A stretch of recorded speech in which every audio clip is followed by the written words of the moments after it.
الحمد لله نحمده ونستعينه ونستغفره ونؤمن به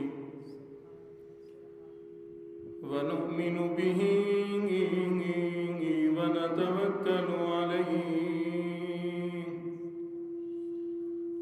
ونعوذ بالله من شرور أنفسنا ومن سيئات أعمالنا من يهده الله فلا مضل له ومن يضلله فلا هادي له ونشهد أن لا إله إلا الله وحده لا شريك له ونشهد أن سيدنا وسندنا ونبينا وشفيعنا وهادينا ومرشدنا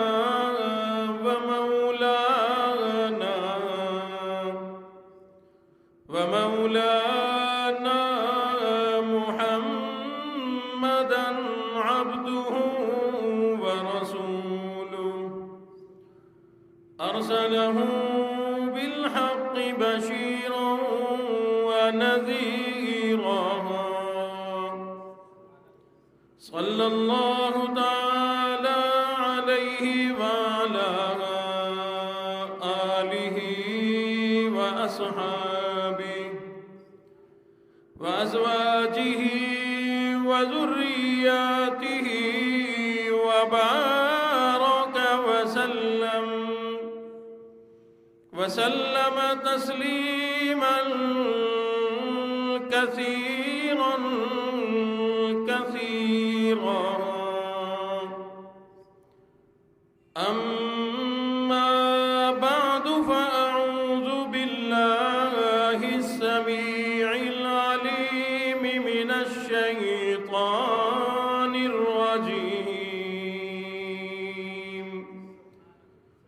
بسم الله الرحمن الرحيم ولا تستوي الحسنة ولا السيئة ادفع بالتي هي أحسن فإذا الذي بينك وبينه عداوة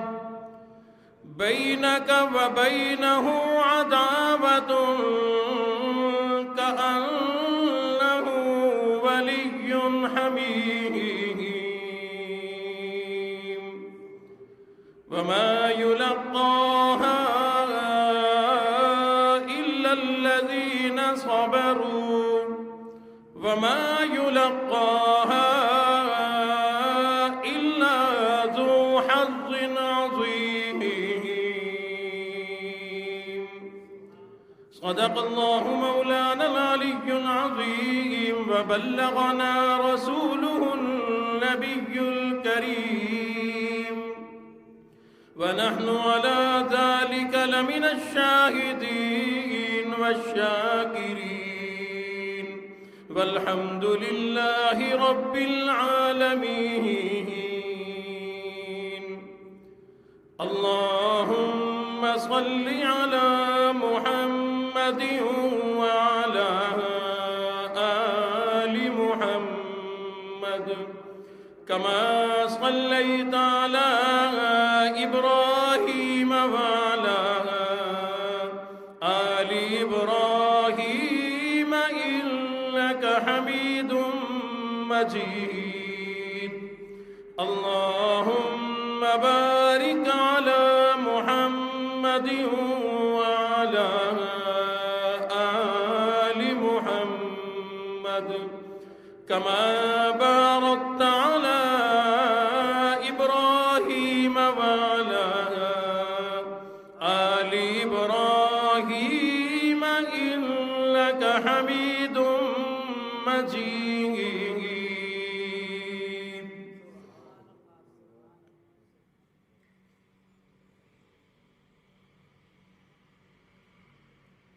انتہائی قابل احترام محترم بزرگوں، غیور نوجوانوں،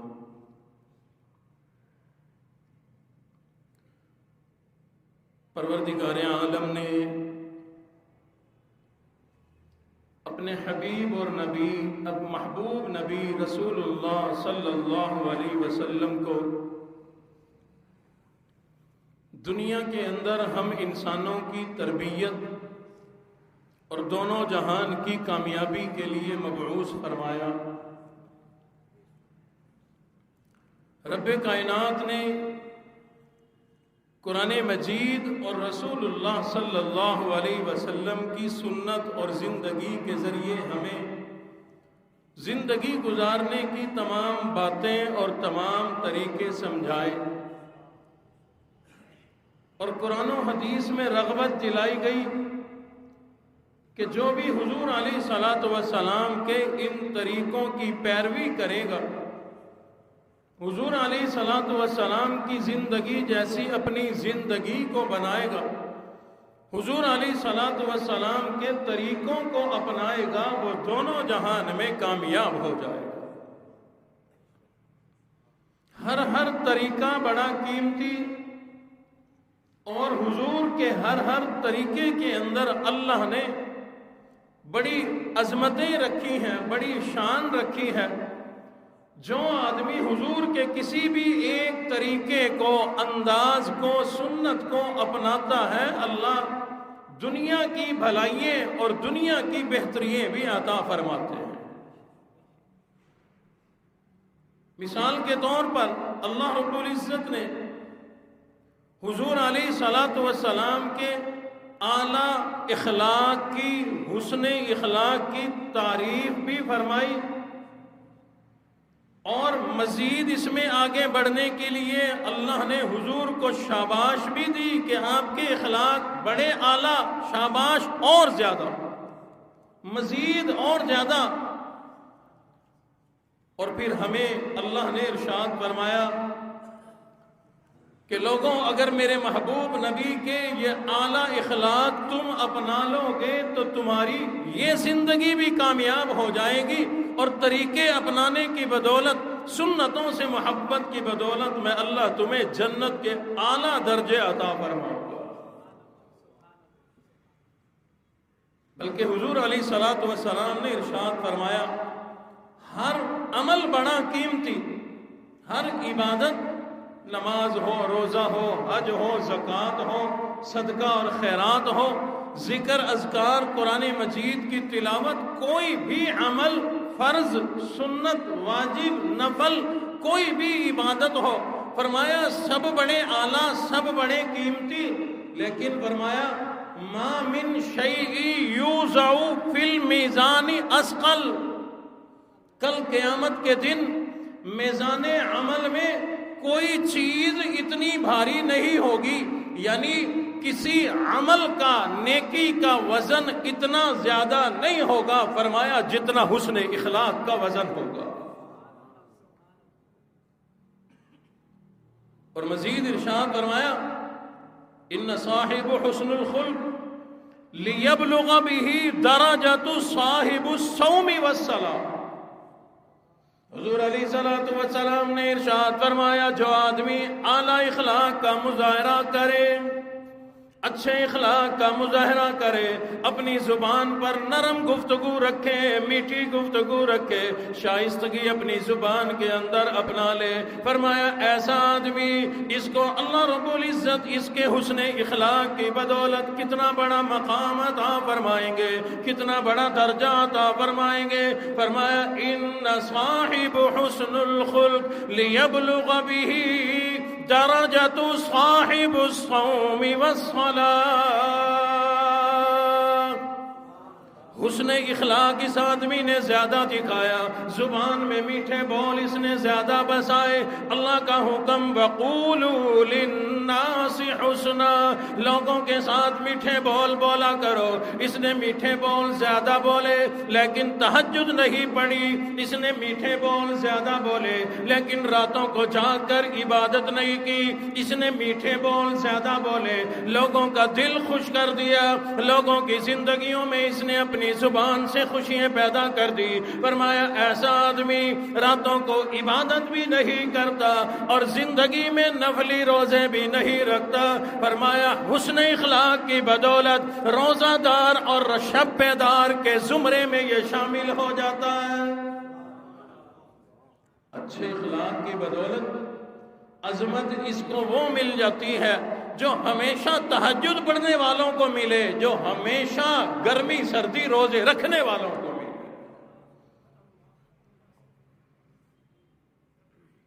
صحابہ اکرام کو جب حضور علیہ الصلوۃ والسلام کسی علاقے کا گورنر، کسی علاقے کا بڑا اور امیر مقرر کر کے بھیجتے، یہ نہیں فرمایا کرتے تھے کہ لشکر کو کھینچ کے رکھنا، نگرانی کرنا، یہ کرنا، وہ نہیں فرمایا کرتے تھے یا معاذ، اے معاذ تیرے ذمے وہاں جا کر کام یہ ہے کہ لوگوں کے ساتھ اعلیٰ اخلاق کا برتاؤ کر،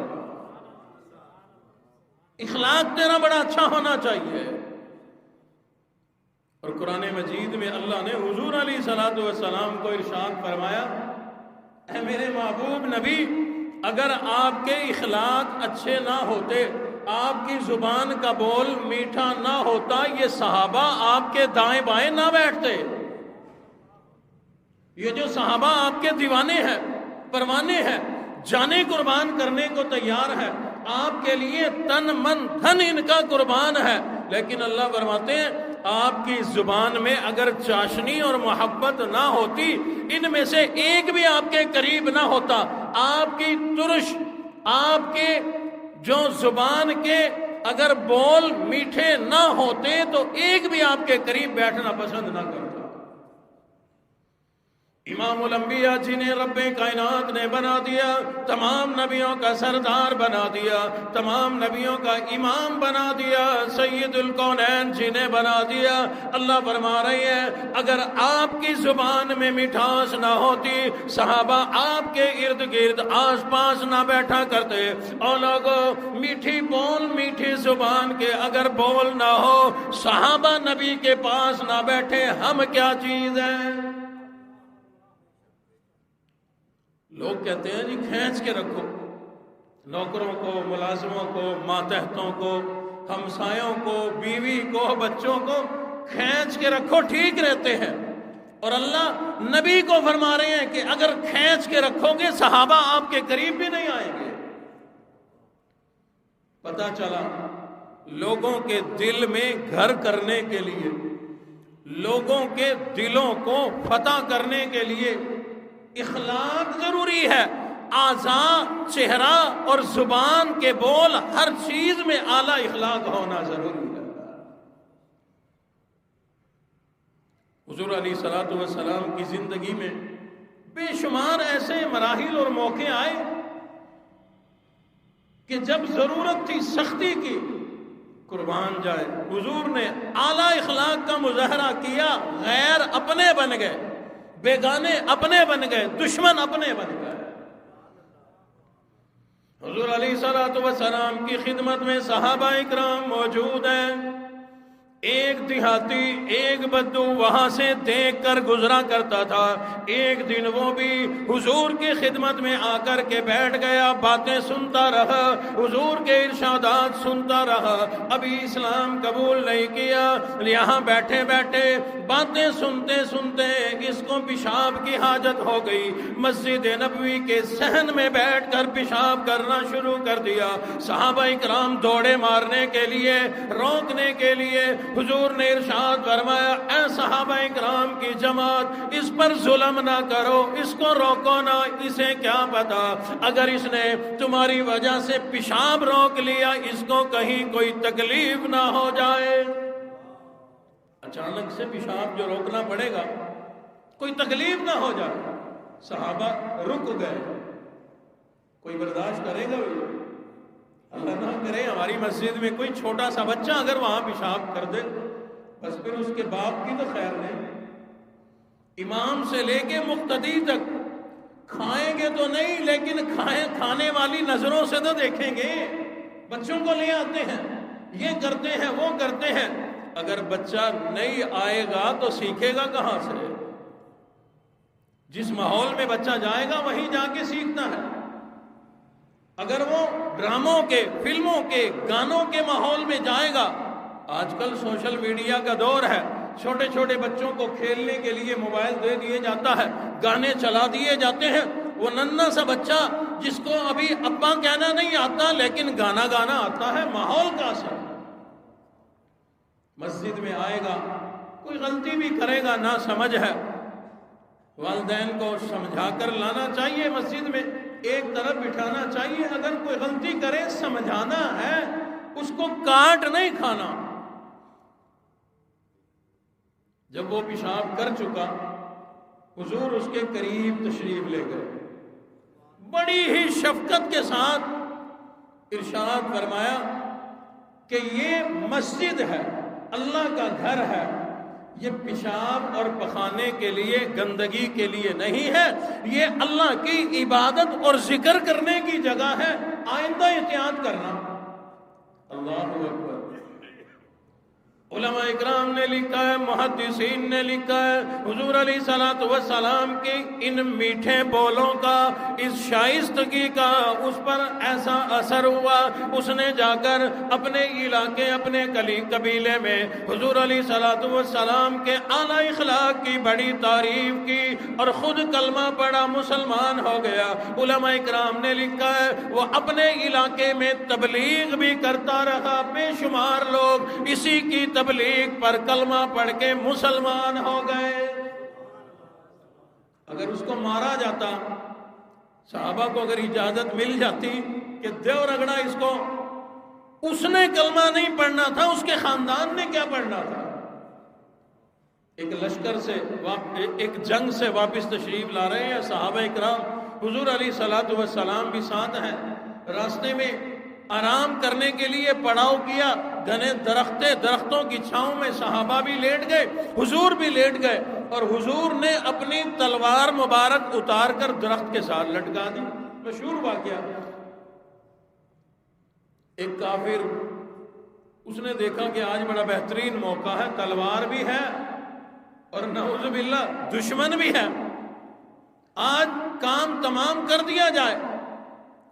آگے بڑھا، تلوار اتاری اور للکارنے لگا، اے محمد صلی اللہ علیہ وسلم بتلاؤ اس تلوار سے آج تمہیں کون بچائے گا؟ حضور کی آنکھ مبارک کھل گئی، فوراً ارشاد فرمایا اس تلوار سے میرا اللہ مجھے بچائے گا۔ اللہ کا نام سننا تھا، کافر کے ہاتھوں میں جسم میں لرزہ طاری ہو گیا، تلوار نیچے گر گئی۔ حضور علیہ الصلوۃ والسلام نے آگے بڑھ کے تلوار اٹھا لی، اس کے اوپر تلوار رکھ کے ارشاد فرمایا اب تو بتا تجھے اس تلوار سے کون بچائے گا؟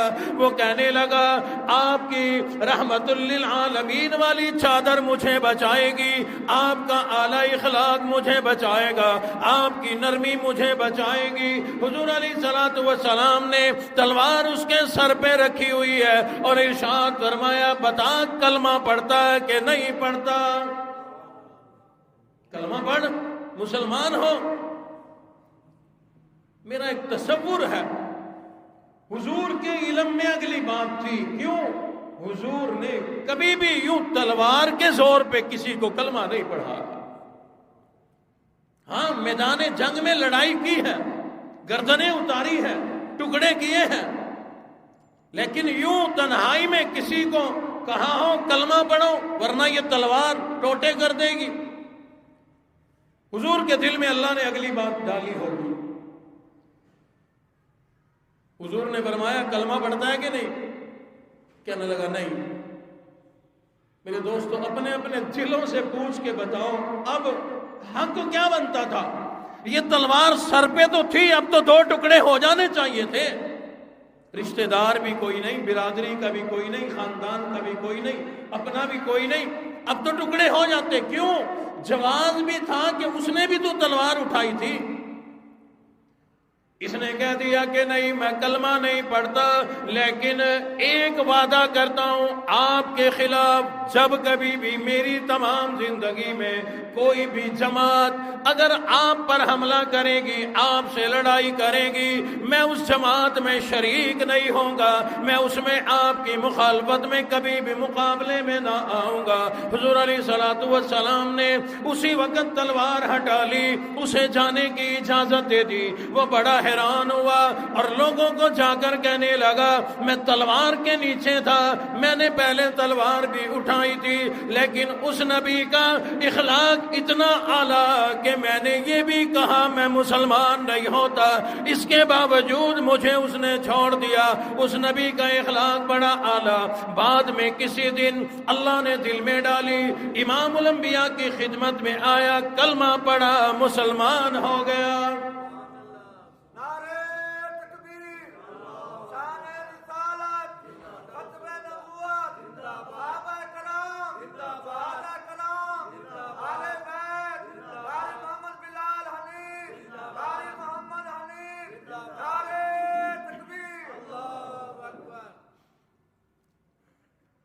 یہی تو فائدہ ہوتا ہے اعلیٰ اخلاق کا، جو اللہ نے قرآن مجید میں بھی ارشاد فرمایا کہ زبان کے بول اگر میٹھے بناؤ گے، کسی کا دل خوش کرو گے، تو اگر وہ بیگانہ بھی ہوگا تو اپنا بن جائے گا۔ حضور علیہ الصلوۃ والسلام تو صحابہ اکرام کے ساتھ دلداری میں، محبت کے اظہار میں، صحابہ کا دل خوش کرنے میں بہت دور تک چلے جاتے تھے۔ یعنی ہنسی اور مزاح کی بھی باتیں حضور علیہ السلام صحابہ سے کیا کرتے تھے تاکہ سامنے والے کا دل باغ باغ ہو جائے، خوب دل لگی فرمایا کرتے تھے۔ ہمارا حال یہ ہے، کسی کے میٹھے اگر بول ہے بھی صحیح تو بس وہ کہتا ہے کہ ایک حجرے میں پڑھا رہا ہوں، یہی حسن اخلاق ہے۔ لوگوں سے میل جول بھی رکھنا چاہیے، لوگوں کی حوصلہ افزائی بھی کرنی چاہیے۔ کوئی پریشان حال ہو، اس کی پریشانی ختم اگر نہیں کر سکتے تو اس میں کمی تو لا سکتے ہیں۔ ایک اتنا سا بول اگر کسی پریشان حال کے سامنے بول دیا جائے کہ بھائی کوئی نہیں، اللہ خیر کرے گا، اللہ ہے نا، اسی کی طرف سے آئی ہے پریشانی، وہی دور کرے گا، گھبرانے کی ضرورت نہیں، پریشانی ابھی دور نہیں ہوئی لیکن کم ضرور ہو جائے گی۔ حضرت انس رضی اللہ تعالیٰ عنہ صحابی رسول ہے، دل لگی کی باتیں اللہ نے دل میں ڈالی ہیں وہ بھی سناتا جا، اور یہ دل لگی کی باتیں دوستوں کے ساتھ، تمام مسلمانوں کے ساتھ، بلکہ موقع مل جائے تو کافروں کے ساتھ بھی کرو، ممکن ہے تیری کسی میٹھی گفتگو سے وہ کلمہ پڑھ لے۔ حضرت انس کو اکثر حضور علیہ السلام جب بلایا کرتے تو فرمایا کرتے اے دو کانوں والے ادھر آ، دو کانوں والے ادھر آ۔ اب اس میں کوئی جھوٹ بھی نہیں ہے، حضرت انس کے کتنے کان تھے اور آپ لوگوں کے سب کے دو ہیں، لیکن یہ ایک لفظ ایسا تھا کہ دل کو خوش کرنے والا۔ جب حضور حضرت انس کو فرماتے ہوں گے اے دو کان والے، تو حضرت انس کا دل کتنا خوش ہوتا ہوگا۔ حضور علیہ الصلوۃ والسلام کی خدمت میں ایک آدمی آ گیا اور عرض کرنے لگا او اللہ کے نبی، میں نے لمبا سفر کرنا، مجھے ایک اونٹ دے دو سواری کے لیے۔ حضور نے ارشاد فرمایا بیٹھ جا، تجھے اونٹ کا بچہ دیں گے۔ عرض کی اللہ کے نبی میں نے سفر کرنا، سامان بھی ہے وہ بھی لادنا ہے، بچے پہ میں بیٹھوں گا یا سامان لدے گا؟ حضور نے فرمایا گھبرانا، بیٹھ جا، تجھے اونٹ کا بچہ دیں گے۔ اور جب اس کی بے چینی بڑھنے لگی نا، حضور نے فرمایا پریشان کیوں ہوتا ہے؟ ہر اونٹ کسی اونٹ اور اونٹنی کا بچہ ہی ہوتا ہے، جو جوان اونٹ ہے وہ بھی تو کسی کا بچہ ہے نا۔ یہ انداز تھا دلوں کو خوش کرنے کا، دلداری کا، محبت کے اظہار کا۔ صحابہ جب ایسے جملے سنتے ہوں گے ان کی کیا دلوں کی کیفیت ہوتی ہوگی۔ پتہ چلا ہر وقت ماتحتوں کے ساتھ، اولاد کے ساتھ، بیوی کے ساتھ، مہمانوں کے ساتھ متھے پہ بل چڑھا کے نہیں ملنا چاہیے، محبت سے ملنا چاہیے۔ جب متھے پہ بل چڑھا کر مہمان جان نہ چھوڑ رہا ہو تو کوئی میٹھی بات کر کے دیکھ شاید چلا جائے۔ حضور کی خدمت میں ایک بوڑھی آئی، اللہ کے نبی دعا کرو اللہ مجھے جنت عطا فرمائے۔ دعا کریں اللہ ہمیں بھی جنت عطا فرما دے، اللہ ہمیں جنت میں جانے والے کام کرنے کی بھی توفیق عطا فرما۔ بوڑھی اماں نے عرض کر دی اللہ کے نبی دعا فرما دیجئے اللہ مجھے جنت عطا فرما دے۔ حضور علیہ السلام نے ارشاد فرمایا اے بوڑھی اماں یاد رکھ جنت میں بوڑھیاں نہیں جائیں گی، بوڑھے جنت میں نہیں جائیں گے۔ رونے بھی لگی اور مزید دعا کرنے لگی اے اللہ کے نبی اسی لیے تو آئی ہوں، گناہگار ہوں، سیاکار ہوں، آپ دعا فرما دیں اللہ قبول فرمائیں گے، میں بوڑھی بھی جنت میں چلی جاؤں گی۔ حضور نے فرمایا بوڑھی اماں بتایا تو ہے کہ بوڑھی جنت میں نہیں جائے گی۔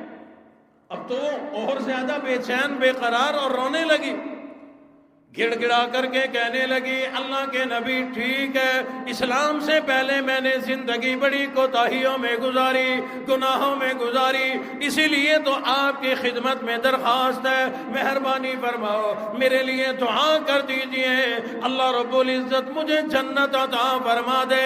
حضور نے فرمایا اے اماں پریشان نہ کر، میں کہہ جو چکا کہ بوڑھی جنت میں نہیں جائے گی۔ تو وہ اور زیادہ بے قرار، جب وہ رونے لگی پریشانی کے عالم میں، حضور نے فرمایا اماں پریشان نہ ہو، جنت میں تو بڑھاپے میں نہیں جائے گی، اللہ جب تجھے جنت عطا فرمائیں گے تو اللہ تجھے جوان کر کے جنت میں لے جائیں گے۔ ہر بوڑھا جب جنت میں جائے گا جوان ہو کے جائے گا۔ تو یہ انداز بھی حضور علیہ السلام نے ہمیں سکھائے، ایک دوسرے کے ساتھ دلداری کے۔ وہ مشہور واقعہ صحابہ تشریف فرما ہے، حضرت علی بھی ہیں، حضور تشریف فرما، دسترخوان لگا، کھجوریں لگی، حضور نے فرمایا کھاؤ۔ سارے جتنے موجود تھے کھا رہے ہیں، کھجور کھاتے ہیں گٹھلی اپنے سامنے، کھجور کھائی گٹھلی اپنے سامنے، حضور علیہ السلام کھجور کھاتے ہیں اور گٹھلی حضرت علی کے سامنے،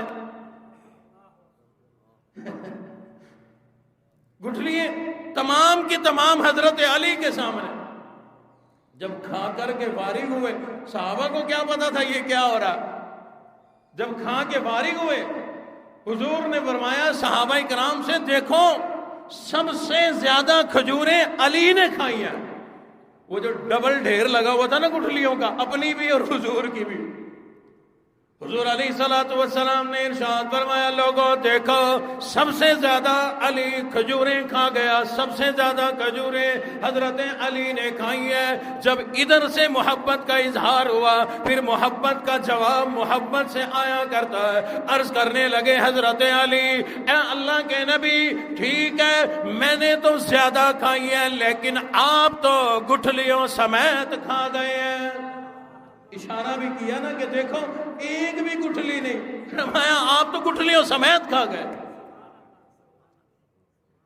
یعنی ایسا جملہ کسی کا دل دکھے نہ خوش ہو جائے، ایسے جملے بولنا نہ صرف جائز ہے بلکہ ایسے جملے بولنے سے تیری دنیا بھی بن جائے گی آخرت بھی بن جائے گی۔ حضرت صہیب رضی اللہ تعالیٰ عنہ صحابی رسول ہیں، حضور کی خدمت میں آئے، حضور تازہ کھجوریں کھا رہے ہیں، گرمیوں کے موسم میں آتی ہیں نا تازہ کھجوریں کھا رہے ہیں۔ حضور نے فرمایا صہیب تم بھی کھاؤ، کھانے لگے۔ جب کھا رہے تھے حضور کی نظر مبارک پڑی، حضرت صہیب کی ایک آنکھ دکھنی آئی ہوئی تھی، آنکھوں میں چشم وغیرہ، ایک آنکھ دکھ رہی تھی۔ تو حضور نے فرمایا گرمی ہے صہیب تم کھجوریں نہ کھاؤ۔ عرض کیا آقا کیوں نہ کھاؤ؟ فرمایا تمہاری آنکھ دکھتی ہے ایک آنکھ میں آشوب چشم ہے، گرمی کی وجہ سے یہ بیماری ہے، کھجور سے گرمی بڑھ جائے گی۔ عرض کرنے لگے آقا میں اس آنکھ سے نہیں کھا رہا جو بیمار ہے، میں صحت مند آنکھ سے کھا رہا ہوں، میں دوسری آنکھ سے کھا رہا ہوں۔ اللہ اکبر، کتنی محبت ہوگی آپس میں صحابہ کرام کی حضور علیہ الصلوۃ والسلام سے، اور حضور علیہ الصلوۃ والسلام کی صحابہ کرام سے کیا کیا محبت کے انداز اپنائے۔ حضرت ظاہر حضور علیہ الصلوۃ والسلام کے ایک دیہاتی صحابی، اکثر و بیشتر شہر میں آیا کرتے ہیں، دیہات کی چیزیں شہر لاتے ہیں، شہر میں بیچ کر جو پیسے ملتے ہیں شہر کی چیزیں خرید کر لے جاتے ہیں، وہ دیہات میں بیچ دیا کرتے ہیں۔ حضور فرمایا کرتے تھے یہ زاہد ہمارا دیہات ہے، ہم اس کے شہر ہیں۔ ایک روز حضرت زاہد کچھ سامان وغیرہ دیہات سے لائے ہوں گے، سیدھے بازار میں منڈی میں آئے اور بیٹھ کے بیچ رہے ہیں، جیسے بیچنے کا انداز ہوتا ہے کہ یہ لے لو وہ لے لو۔ حضور علیہ الصلوۃ والسلام کی دور سے نظر مبارک پڑ گئے، آپ خاموشی سے چھپ کر گئے اس کے پیچھے اور اس کے قریب جا کر اس کی آنکھوں پہ ہاتھ رکھ دیا حضور نے۔ اللہ اکبر، آپ کہو گے یہ کیا بچپنا ہے؟ کبھی کبھی محبت کے اظہار کے لیے بڑے کو بھی بچہ بننا پڑتا ہے۔ اپنے گھروں میں بنتے نہیں ہو اپنے بچوں کے ساتھ، بچوں کی طرح بولتے ہو، بچوں کی طرح ان کے ساتھ کھیلتے ہو جیسے ایک بچہ دوسرے سے کھیلتا ہے۔ اور یاد رکھنا اگر آپ ایسا کرتے ہو تو یہ بھی نبی کی سنت ہے۔ حضور علیہ الصلوۃ والسلام نے حضرت زاہد کے پیچھے جا کر اس کی آنکھوں پہ ہاتھ رکھ لیا، آنکھیں بند کر دی، یعنی جاننا چاہتے تھے کہ یہ سب سے پہلے کس کا نام لے گا، پہچانتا ہے کہ نہیں پہچانتا۔ میں کہتا ہوں تمام صحابہ کرام امام الانبیاء کے نبوت والے دست مبارک کو بھی پہچانتے تھے۔ اگر کسی کو اللہ نے یہ خوبی نہیں دی کہ امام الانبیاء کے دست مبارک کو نہ پہچان سکے، پھر امام الانبیاء کے جسم اطہر سے نکلنے والی خوشبو کو تو ہر صحابی جانتا تھا۔ صحابی نے پہچان لیا کہ یہ دست مبارک نبوت کے ہیں۔ صحابہ فرماتے ہیں حضور کے دست مبارک اور خاص طور پر یہ ہتھیلی اتنی نرم تھی کہ کوئی کپاس بھی کیا نرم ہوگی، کوئی دباج بھی کیا نرم ہوگا، کوئی ریشم بھی کیا نرم ہوگا، جو حضور کا دست مبارک نرم تھا۔ اور یہ دست مبارک جب کسی کو لگے پتہ نہ چلے، صحابی نے پہچان لیا کہ یہ دست مبارک امام الانبیاء کے ہیں۔ اب میں کسی کے آنکھوں پہ چہرے پہ جو ہاتھ رکھوں فاصلہ کتنا ہوگا؟ بمشکل 4 انگلیوں کا فاصلہ۔ حضرت زاہد نے پہچان لیا کہ یہ محبت بھرا انداز، یہ طریقہ یہ امام الانبیاء کا ہے۔ حضور میرے پیچھے تشریف فرما ہے۔ انہوں نے اپنی کمر ذرا اور پیچھے کر کے امام الانبیاء کے سینے اطہر سے لگا کر رگڑنا شروع کر دی۔ حضور علیہ الصلوۃ والسلام سمجھ گئے، زاہد کو پتہ چل گیا کہ میں اللہ کا نبی ہوں، تبھی تو یہ محبت کا اظہار کر رہا ہے۔ حضور علیہ الصلوۃ والسلام نے بھرے بازار میں بلند آواز سے اعلان فرما دیا، لوگو یہ میرا غلام ہے، میں بیچنا چاہتا ہوں، کون خریدے گا؟ پہلے زمانے میں غلام بھی بکا کرتے تھے۔ حضور نے اعلان کر دیا کہ یہ میرا مال ہے، میں بیچتا ہوں۔ حضور علیہ الصلوۃ والسلام نے بلند آواز سے فرمایا یہ میرا غلام ہے۔ غلام تھے کہ نہیں تھے؟ فرمایا میرا غلام ہے، کون خریدے گا؟ کہیں اور سے تو کوئی آواز نہ آئی، حضرت زاہد نے خود جواب دے دیا، عرض کرنے لگے اے اللہ کے نبی، اس کم قیمت کو، اس بے قیمت آدمی کو کون خریدے گا؟ حضور علیہ الصلوۃ والسلام نے ارشاد فرمایا او زاہد، جب تک تو نے کلمہ نہ پڑھا تھا بے قیمت تھا، جب سے تو میرا غلام بن گیا اب تو انمول بن گیا۔ تمام زمانہ مل کر اب تیری قیمت نہیں چکا سکتا، تو اتنا قیمتی بن گیا۔ ہم نے پتہ نہیں کہاں سے زندگی گزارنے کے طریقے جو ہیں وہ سیکھے ہیں، ہم نے پتہ نہیں کس سے طریقے سیکھے زندگی گزارنے کے، کہ ماتحتوں کو، دوستوں کو، رشتہ داروں کو، بیوی بچوں کو دبا کے رکھو، کھینچ کے رکھو، یہ ٹھیک رہتے ہیں۔ اگر کھینچ کے رکھنا، دبا کے رکھنا، غصے سے بولنا، ماتھے پہ بل چڑھا کے رکھنا، یہی اگر کامیابی کا طریقہ ہے تو اللہ نے یہ طریقہ اپنے محبوب نبی کو کیوں نہیں دیا؟ باہر والوں سے، صحابہ سے یہ طریقہ ہے، مختصراً میں نے بتا دیا، اور گھر والوں سے حضور علیہ الصلوۃ والسلام اور اماں عائشہ صدیقہ رضی اللہ تعالیٰ عنہ آمنے سامنے ہیں۔ حضرت عائشہ نے پانی پیا، پیالے کو اٹھایا، منہ لگایا، پانی پیا، نیچے رکھ دیا۔ حضور آگے بڑھے، فرمایا، وہ پیالہ اٹھا کر فرمایا، اے حمیرہ، محبت سے حمیرہ فرمایا کرتے تھے، اے حمیرہ ذرا بتا تو صحیح تو نے کہاں منہ لگا کے پیا ہے، کہاں منہ لگا کے پیا ہے؟ عرض کی آقا میں نے اس جگہ منہ لگایا تھا۔ حضور نے پیالہ اپنی طرف کر کے اسی جگہ منہ لگا کے پانی پیا۔ یہ محبت کا اظہار ہے۔ اور ناراض نہ ہونا، جس کی بستی نہ ہو، جس سے قابو نہ ہوتی ہو، کبھی اپنا جھوٹا پلا کے دیکھ، کبھی اس کا جھوٹا پی کے دیکھ، کبھی اپنا جھوٹا کھلا کے دیکھ، کبھی اس کا جھوٹا کھا کے دیکھ۔ الحمدللہ سال میں کوشش کرتا ہوں ایک جمعہ اس عنوان پہ بات کیا کرتا ہوں۔ کافی لوگ یہ خوشخبری سناتے ہیں کہ الحمدللہ اس نسخے سے کامیابی ملی ہے۔ مولانا طارق جمیل صاحب جو ہیں وہ ایک واقعہ سنایا کرتے ہیں کہ میرے پاس ایک ساتھی آیا، گھر کے مسائل بتلائے، بیوی کی اور اپنی لڑائی جھگڑے بتائے۔ فرماتے ہیں میں نے اس کو بتایا کہ آج شام کو جب روٹی کھاؤ، اکٹھے بیٹھ کے کھاؤ، لقمہ توڑ کے اپنے ہاتھوں سے اپنی بیوی کے منہ میں دے دے۔ اس نے کہا کیا ہوگا؟ فرمایا کہ ایسا جادو ہوگا کہ تو ڈھونڈتا پھرے گا کہ ایسا جادو کرنے والا کون ہے۔ کہتے ہیں کہ کئی دن گزر گئے، وہ آدمی دوبارہ میرے پاس آیا، میں نے کہا سناؤ کامیابی ہوئی؟ کہتا ہے نہیں، نسخہ کیا تھا۔ کہنے لگا جی جرت نہیں ہو رہی، بیوی کے منہ میں لقمہ دینے کی جرت نہیں ہو رہی۔ تو مولانا فرماتے ہیں میں نے کہا بھی جرت کر کے دیکھ، پہلے لقمے میں جادو سر چڑھ کے نہ بولے تو کہنا۔ کئی دنوں کے بعد وہ آدمی آیا، کہنے لگا بیوی حیران ہو گئی۔ میں نے قریب بٹھایا، ایک لقمہ توڑا، بیوی کے منہ میں دیا۔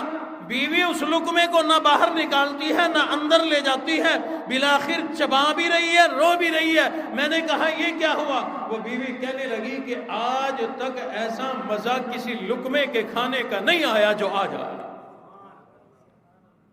ہم نے تو ایک ہی کام سیکھا، گھر میں جاؤ ڈنڈا ہاتھ میں ہو، جتنا غصہ ہے اسی دن گھر میں قدم رکھتے ہی سارے غصے کا اظہار کرو۔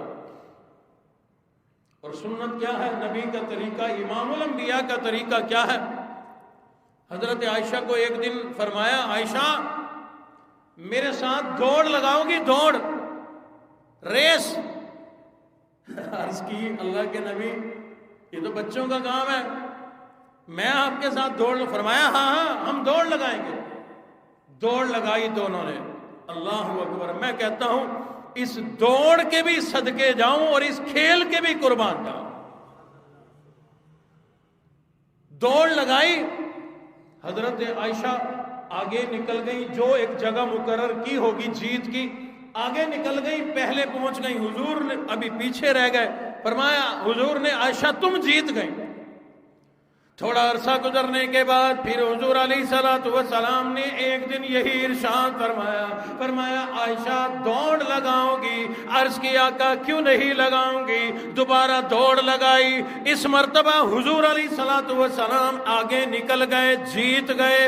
حضور علیہ الصلوۃ والسلام نے فرمایا اے عائشہ اس دن جو تم مجھ سے بازی لے گئی تھی، اس دن تم جیت گئی تھی، آج تمہاری وہ بازی اتر گئی، آج برابر ہو گئے. اس دن تم جیتی تھی، آج میں جیت گیا، معاملہ برابر ہو گیا. حضرت عائشہ نے عرض کی آقا ان دنوں میں جب میں جیتی تھی، جب میں ذرا دبلی پتلی تھی، اب میں موٹی ہو گئی ہوں، اس لیے ہار گئی، پیچھے رہ گئی.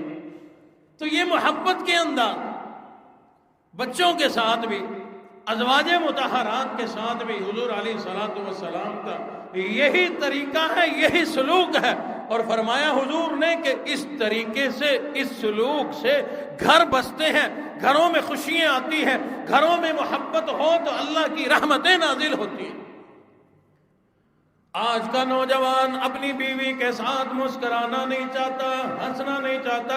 ایک حدیث شریف میں میں نے پڑھا، حضور علیہ الصلوۃ والسلام نے ارشاد فرمایا اس زمین پر، اس فرش پر بیٹھ کر اگر کوئی جوڑا یعنی میاں بیوی آپس میں ایک دوسرے کو دیکھ کر مسکراتے ہیں تو عرش پر اللہ انہیں دیکھ کر مسکرا دیتے ہیں. یہ تو اللہ کی مسکراہٹ والا کام ہے جو ہم کرنا نہیں چاہتے.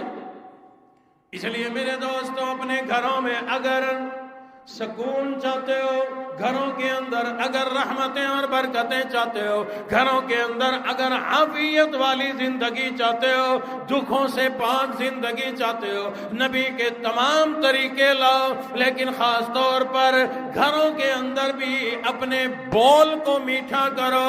فرمایا وَقُولُوا لِلنَّاسِ حُسْنًا، تمام کے تمام لوگوں کے ساتھ میٹھے بول بولا کرو، بڑے مزے لگ جائیں گے. نعرہ تکبیر، شان رسالت، ختم نبوت، صحابہ کرام، اہل بیت، قاری محمد بلال حنیف، قاری محمد حنیف، نعرہ تکبیر. اللہ اکبر. ایک واقعہ کئی مرتبہ آپ کو سنایا. جنگ ہوئی جس کے نتیجے میں کچھ کافر گرفتار ہوئے، لا کر کے مسجد نبوی کے پلروں کے ساتھ، ستونوں کے ساتھ باندھ دیا. ان میں ایک کافر سردار بھی ہے، سمامہ اس کا نام ہے، ہاتھ یوں پیچھے بندھے ہوئے. حضور قریب تشریف لائے، ایک ایک قیدی سے بات فرما رہے ہیں. سمامہ کے قریب آئے تو حضور نے فرمایا سمامہ سنا کیا حال ہے، کیسا ہے؟ چودھری تھا، علاقے کا سردار تھا. بڑے اکھڑ کر جواب دیا، اکڑ کر جواب دیا کہ اگر میرے ساتھ اچھا سلوک کرو گے تو ہم بھی اچھا سلوک کریں گے، اور اگر میرا خون بہایا، مجھ پر ظلم کیا تو میرا بدلہ لینے والے ہیں. کیوں بھائی؟ آپ کی کوئی قید میں ہو، آپ جس کو گرفتار کر کے لائے ہوں، وہ چاہے سردار ہو، چودھری ہو، کوئی بھی ہو، آپ کے سامنے جب اکڑ کے بولے، اس حال میں ہاتھ بھی پیچھے بندھے ہوئے ہیں، کر بھی کچھ نہیں سکتا، چاہے گردن اتار دی جائے، ہاتھ بندھے ہوئے ہیں، اتنا اکڑا حضور علیہ الصلوۃ والسلام کے سامنے. حضور نے بڑی محبت کا اظہار فرمایا. اس نے جب یہ جواب دیا نا اکڑ کے، حضور نے فرمایا سمامہ ذرا میرے شہر کی طرف، مدینے کی طرف دیکھو. وہ یوں گردن جھکائے کھڑا تھا. میرے شہر کی طرف دیکھو. کہنے لگا میں نے روم، ایران، مصر، ان کی بستیاں دیکھی ہیں، بڑی اعلیٰ، بڑی شاندار. کچھ گستاخی کرتے ہوئے کہنے لگا کہ میں اس شہر کو نہیں دیکھنا چاہتا. حضور علیہ الصلوۃ والسلام نے بڑی محبت کے ساتھ اگلی بات ارشاد فرما دی. فرمایا اے سمامہ ذرا میری طرف تو دیکھ، یہ بدتمیزی کرتے ہوئے، گستاخی کرتے ہوئے کہنے لگا کہ میں آپ کے چہرے کو نہیں دیکھنا چاہتا، نہیں دیکھا۔ پھر صحابہ کرام کی تلواریں باہر نکل آئی۔ حضور نے فرمایا او صحابہ نہیں ایسا نہیں کرنا، تلواریں اپنی نیام میں رکھو۔ ثمامہ چودھری ہے، اپنے علاقے کا سردار ہے، سردار لوگوں میں اکڑ ہوا کرتی ہے، اس کا سر قلم نہیں کرنا بلکہ اس کو گرم دودھ پیش کرو۔ دشمن کو، بدتمیزی کرنے والے کو فرمایا دودھ دو اس کو۔ صحابہ کرام میں اس زمانے میں عرب میں دودھ ایک بڑی اعلیٰ میزبانی ہوا کرتی تھی، مہمانوں کو دودھ پیش کیا کرتے تھے۔ اب پہلی بات تو ملتا ہی نہیں خالص دودھ، جہاں ملتا ہو اتنی دور جانے کی ہم زحمت نہیں کرتے کہ کہیں سے خالص لا کے پئیں اور پلائیں اپنے بچوں کو۔ جب اپنے بچوں کو خالص نہیں پلا رہے تو پھر بازار میں ڈبے ہیں سفید رنگ کا، اندر سے کچھ نکلتا ہے، پتہ نہیں ہے کیا، اور لکھا بھی ہوتا ہے خالص دودھ جیسا ہے نہیں، مولانا اوپر لکھا ہوتا ہے۔ پھر بھی غیر مسلم تو کیا مسلمان کی بھی مت ماری گئی، اوپر لکھا ہوا ہے دودھ نہیں ہے، خالص دودھ جیسا ہے، بس اندر سے سفید دودھ جیسا نکلتا ہے۔ بس اس کی جب چائے بن کے آتی ہے، میزبان بھی کہتا ہے بہترین اعلیٰ ڈبہ لایا تھا، اور مہمان بھی کہتا ہے واہ جی واہ مزہ آ گیا، ایسی چائے نہیں پی کبھی زندگی میں۔ بہرحال حضور نے فرمایا دودھ پیش کرو اس کو دودھ دیا گیا۔ اگلے دن حضور تشریف لائے، یہی سوال یہی جواب، وہ بدتمیزی کرتا رہا، بالآخر حضور نے فرمایا دودھ پیش کرو۔ تیسرا دن آ گیا، حضور علیہ الصلوۃ والسلام نے آ کر یہی سوال کیے، ثمامہ کیا حال ہے؟ اس نے وہی جواب دے دیا، سلوک اچھا کرو گے ہم بھی اچھا برتاؤ کریں گے، اگر قتل کیا جائے گا، خون بہایا جائے گا، میرے بدلہ لینے والے موجود ہیں۔ حضور نے فرمایا میرا شہر مدینہ تو دیکھ بڑا اعلیٰ ہے۔ وہ کہنے لگا نہیں، میں نے یمن دیکھا، میں نے روم دیکھا، میں نے ایران دیکھا، میں نے مصر کے محلات دیکھے، ان کے مقابلے میں یہ کچھ بھی نہیں ہے۔ حضور نے فرمایا او ثمامہ ذرا مجھ امام الانبیاء کے والضحیٰ چہرے کو تو دیکھ لے۔ وہ کہنے لگا نہیں میں ایسا چہرہ بھی نہیں دیکھنا چاہتا۔ صحابہ نے تلواریں نکالی، اللہ کے نبی ہمیں اجازت دے، ہم سے برداشت نہیں ہوتا آپ کے سامنے یہ بدتمیزی کرے، ہم اس کا سر قلم کیے دیتے ہیں۔ فرمایا نہیں، کچھ نہیں کہنا، آج اس کو دودھ بھی پلاؤ اور آج اس کو باعزت بری کر دو، باعزت بری کر دو۔ چودھری آدمی ہے، سردار آدمی ہے، عزت کے ساتھ اس کو مدینہ کی آخری سرحد تک چھوڑ کے آنا، اس کو پروٹوکول کے ساتھ چھوڑ کے آنا۔ صحابہ کرام نے دودھ بھی پلا دیا، رہا بھی کر دیا، پروٹوکول کے ساتھ چھوڑ کر بھی آ گئے۔ جب صحابہ کرام آ گئے، حضور کی خدمت میں عرض کر دی، ہم نے رہا بھی کر دیا، روانہ بھی کر دیا۔ تھوڑی دیر گزری، ثمامہ دوبارہ لوٹ کر آ گیا، یہ سوچتے ہوئے آ رہا ہے جس کا اخلاق اتنا اعلیٰ، میں نے روم کے بادشاہوں کو دیکھا، میں نے ایران کے بادشاہوں کو دیکھا، میں نے مصر کے شہنشاہوں کو دیکھا، لیکن ایسا اعلیٰ اخلاق تو کسی کا نہ دیکھا، میں نے اس کا چہرہ کیوں نہ دیکھا۔ واپس لوٹ کر کے آ گیا، حضور کی نظر مبارک پڑی، فرمایا او ثمامہ تجھے تو ہم نے رہا کر دیا تھا، اب لوٹ کر کیوں آ گئے؟ کہنے لگا مجھ کو اپنا بنا کے چھوڑ دیا، مجھ کو اپنا بنا کے چھوڑ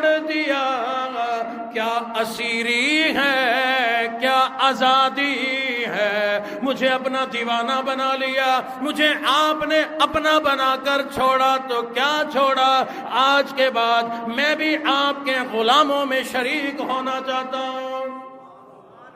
کلمہ پڑھا، اسی وقت مسلمان ہو گئے۔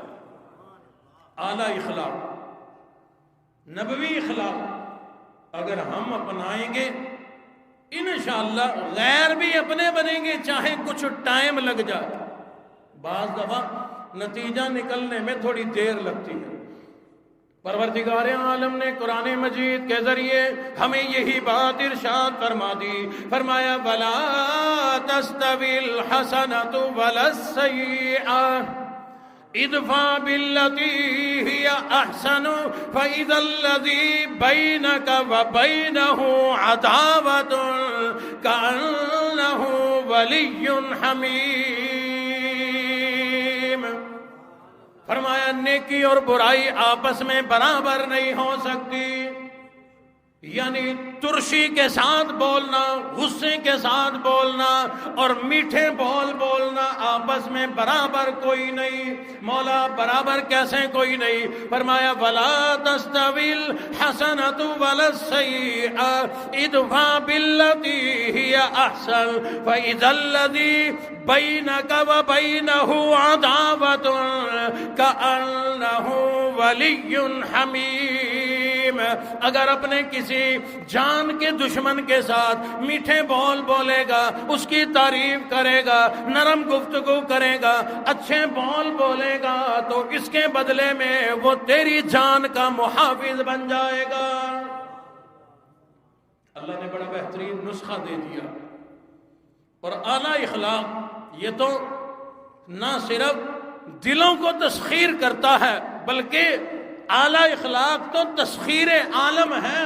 دنیا کو اگر فتح کرنا چاہتے ہو، اپنے اخلاق اعلیٰ بناؤ، اپنی گفتگو اعلیٰ بناؤ، اپنے زبان کے بول میٹھے بناؤ، انشاءاللہ اس کا ایسا اثر پڑے گا۔ کچھ چیزیں ہوتی ہیں جو صرف لینے سے نہیں ملتی بلکہ دینے سے ملتی ہیں۔